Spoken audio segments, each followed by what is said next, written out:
Frères et sœurs bien-aimés, en ce vendredi saint, l'Église nous invite à contempler le mystère de la passion du Christ. C'est un jour de silence, de jeûne et de prière, où nous faisons mémoire de l'amour infini de Jésus qui s'est livré pour notre salut. À travers les lectures du jour, nous sommes appelés à méditer sur le serviteur souffrant, à remettre notre esprit entre les mains du Père et à suivre le Christ jusqu'à la croix. Première lecture. Lecture du livre du prophète Isaïe. « Mon serviteur réussira, dit le Seigneur. Il montera, il s'élèvera, il sera exalté. » Ainsi commence le chant du serviteur souffrant, qui annonce la passion du Christ avec une précision bouleversante.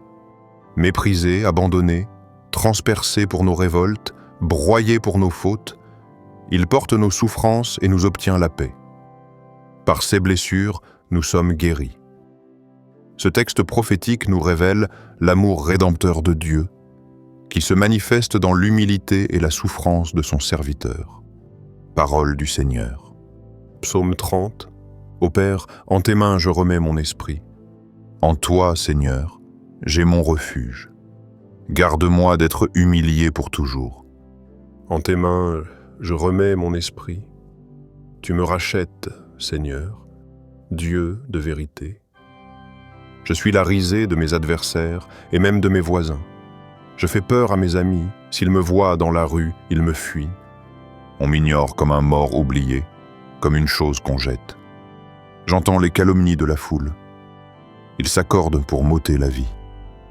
Moi, je suis sûr de toi, Seigneur. Je dis, tu es mon Dieu. Mes jours sont dans ta main. Délivre-moi des mains hostiles qui s'acharnent. Sur ton serviteur, que s'illumine ta face. Sauve-moi par ton amour. Soyez forts, prenez courage, vous tous qui espérez le Seigneur.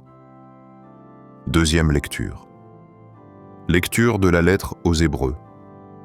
Frères, en Jésus, le Fils de Dieu, nous avons le grand prêtre par excellence, celui qui a traversé les cieux. Tenons donc ferme l'affirmation de notre foi. En effet, nous n'avons pas un grand prêtre incapable de compatir à nos faiblesses, mais un grand prêtre éprouvé en toutes choses, à notre ressemblance, excepté le péché. Avançons-nous donc avec assurance vers le trône de la grâce, pour obtenir miséricorde et recevoir, en temps voulu, la grâce de son secours. Le Christ, pendant les jours de sa vie dans la chair, offrit, avec un grand cri et dans les larmes, des prières et des supplications à Dieu qui pouvaient le sauver de la mort. Et il fut exaucé en raison de son grand respect. Bien qu'il soit le Fils, il a pris par ses souffrances l'obéissance et, conduit à sa perfection, il est devenu, pour tous ceux qui lui obéissent, la cause du salut éternel. Parole du Seigneur. Passion de notre Seigneur Jésus-Christ selon saint Jean. En ce temps-là, après le repas, Jésus sortit avec ses disciples et traversa le torrent du Cédron. Là se trouvait un jardin, dans lequel il entra avec ses disciples. Judas, qui le livrait, connaissait l'endroit, lui aussi, car Jésus et ses disciples s'y étaient souvent réunis. Judas prit donc la tête d'un détachement de soldats ainsi que des gardes envoyés par les grands prêtres et les pharisiens, et il arriva là avec des lanternes, des torches et des armes. Alors Jésus, sachant tout ce qui allait lui arriver, s'avança et leur dit, « Qui cherchez-vous » Ils lui répondirent en « Jésus le Nazaréen ». Il leur dit, « C'est moi ». Judas, qui le livrait, se tenait avec eux. Quand Jésus leur répondit, « C'est moi », ils reculèrent et tombèrent à terre. Il leur demanda de nouveau, « Qui cherchez-vous » Ils dirent, « Jésus le Nazaréen ». Jésus répondit, « Je vous l'ai dit, c'est moi. Si c'est moi que vous cherchez, ceux-là, laissez-les partir. » Ainsi s'accomplissait la parole qu'il avait dite. « Je n'ai perdu aucun de ceux que tu m'as donnés. » Alors Simon-Pierre, qui avait une épée, la tira, frappa le serviteur du grand prêtre et lui trancha l'oreille droite. Ce serviteur s'appelait Malchus. Jésus dit à Pierre, « Remets ton épée au fourreau. La coupe que m'a donnée le Père, vais-je refuser de la boire? Alors la troupe, le commandant et les gardes juifs se saisirent de Jésus et le ligotèrent. Ils l'emmenèrent d'abord chez Anne, beau-père de Caïphe, qui était grand prêtre cette année-là. Or, Caïphe était celui qui avait donné ce conseil aux Juifs. Il vaut mieux qu'un seul homme meure pour le peuple. Un jour de silence, un jour de vérité. Frères et sœurs, le vendredi saint est donc sans doute le jour le plus silencieux et le plus saisissant de l'année chrétienne. L'autel est nu. Les cloches se sont tues. Le monde semble suspendu dans l'attente d'un mystère qui le dépasse. C'est le jour où le Fils de Dieu meurt sur une croix, dans l'humiliation, dans le rejet, dans l'abandon. Et pourtant, c'est aussi le jour où la lumière commence à percer les ténèbres, car la croix n'est pas le dernier mot. La liturgie nous fait vivre ce mystère en profondeur. Le prophète Isaïe, dans le chant du serviteur souffrant, nous donne une prophétie bouleversante. Méprisé, abandonné des hommes, homme de douleur habitué à la souffrance. Oui, c'est lui. Ce serviteur, c'est Jésus, celui qui prend nos fautes sur lui. Ce n'est pas une souffrance subie, mais choisie. Il porte nos péchés, pas les siens. Il se laisse broyer pour que nous soyons relevés.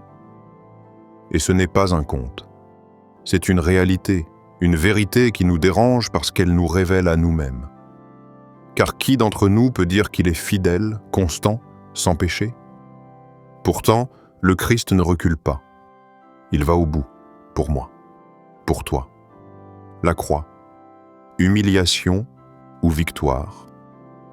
L'évangile de Saint Jean ne décrit pas la passion comme un échec, mais comme une élévation.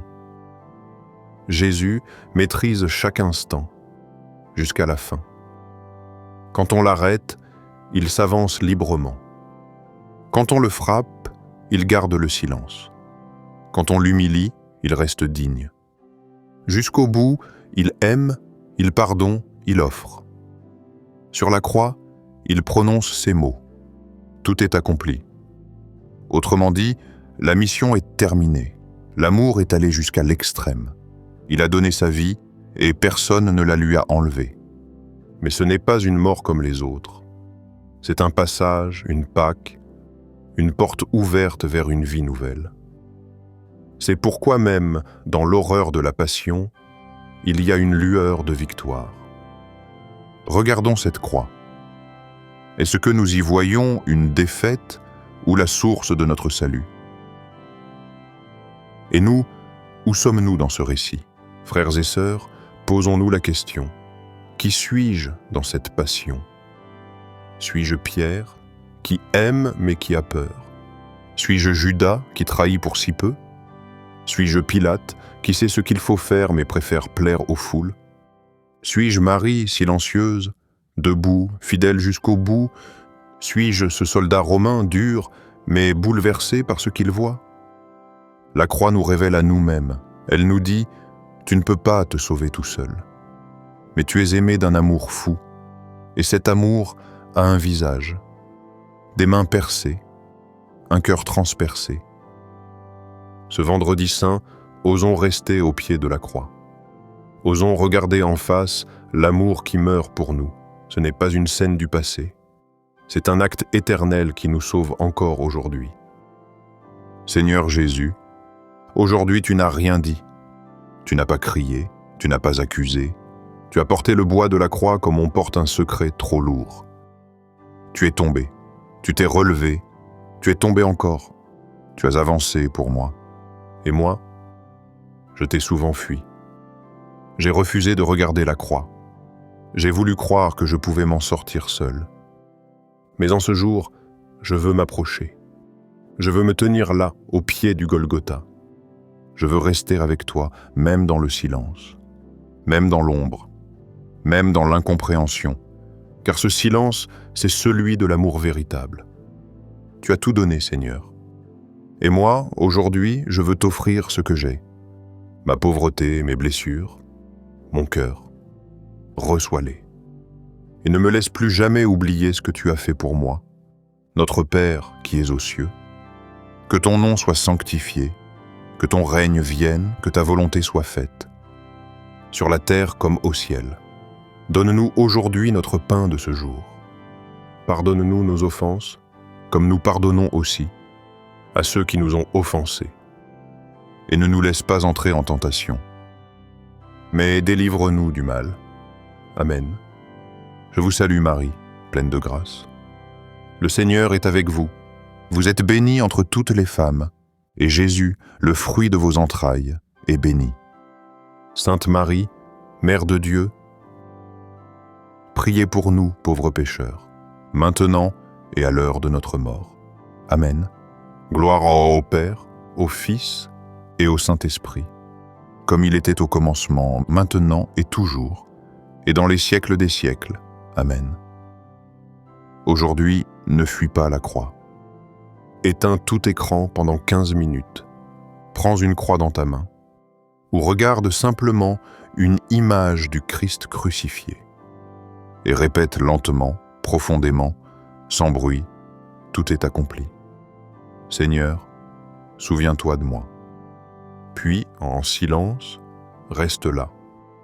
Ne cherche pas à comprendre. Reste dans l'amour et demande-lui une seule chose. Apprends-moi à t'aimer comme tu m'as aimé. Frères et sœurs, le vendredi saint n'est pas une fin. C'est un passage. C'est le creux d'un mystère plus grand. Le silence de Dieu aujourd'hui est un silence fécond. Il prépare la lumière. Ne fuyons pas. Restons au pied de la croix. Restons dans l'espérance. Et préparons notre cœur, car l'aube approche. Si cette parole t'a touché aujourd'hui, partage-la à ceux qui portent une croix en silence. Abonne-toi pour continuer cette marche vers Pâques. Et en commentaire, écris simplement J'étais là, Seigneur, sous ta croix, sous ta croix.